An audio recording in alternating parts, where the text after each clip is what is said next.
Hello everyone, welcome to my channel. আশা করি তোমরা ভালো আছো সবাই, আর আমিও মোটামুটি ভালো আছি। তো দেখতেই পাচ্ছ এখন চলছে প্যাকিং। আর সকালে উঠেই সোনাইকে বললাম তুই পুজোটা সেরে নে, আজ বৃহস্পতিবার, তো পুজোটা করে তারপর তুই দেখে নে ব্যাগে সব কিছু নিয়েছিস কি না। তো চলো বলি এবার কোথায় যাচ্ছে। ওর আছে 10 দিনের এনসিসি ক্যাম্প, আর সেখানেই যাবে। আর সেটা হচ্ছে আমাদের ধানবাদের মধ্যেই হচ্ছে, ধানবাদ থেকে একটু আউটসাইডে, আমাদের ঘরের থেকে বেশি একটা দূরে নয়, তবে ওই 10-12 কিলোমিটার দূরে। তো যাই হোক, এখন ব্যাগটা গুছিয়ে নিয়েছে আর জলখাবার করে নিয়েছি। আর আমার মাও যাবার কথা ছিল, মায়ের শরীরটা খারাপ হয়ে গেছিলো বলে, না তো কালকে রাত্রের থেকেই মা বলছিল যে আমিও যাব সোনাইকে ছাড়তে তোদের সাথে। তো দেখো এখন আমরা ব্যাগ ট্যাগ নিয়ে বেরিয়ে পড়েছি, 2 মেয়ে আর আমি। তো ওর দিদি ছাড়া তো অন্ধকার, মানে ব্যাগ প্যাকিংয়ের পুরো দায়িত্বটাই ও দিদির উপর ছেড়ে দিয়েছিল।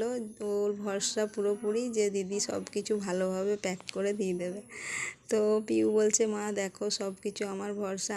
তো যাই হোক, সোনাই এই ফার্স্টবার আমার থেকে এতটা দূরে, আর এতদিন ছেড়ে থাকতে হবে সেটা জেনেই আমার মনটা খারাপ লাগছিল।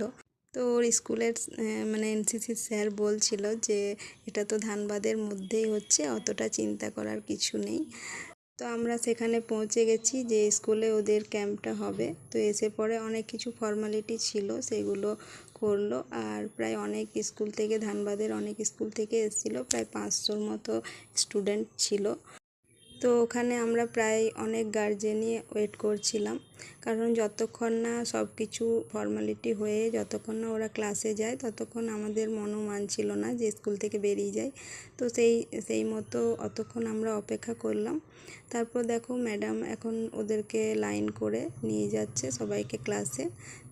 তো যতক্ষণ না মেয়ে চোখের আড়াল হলো ততক্ষণ আমরা স্কুল থেকে বেরোয়নি। পিউ বলল এবার চলো মা, সোনাই ভেতরে চলে গেছে।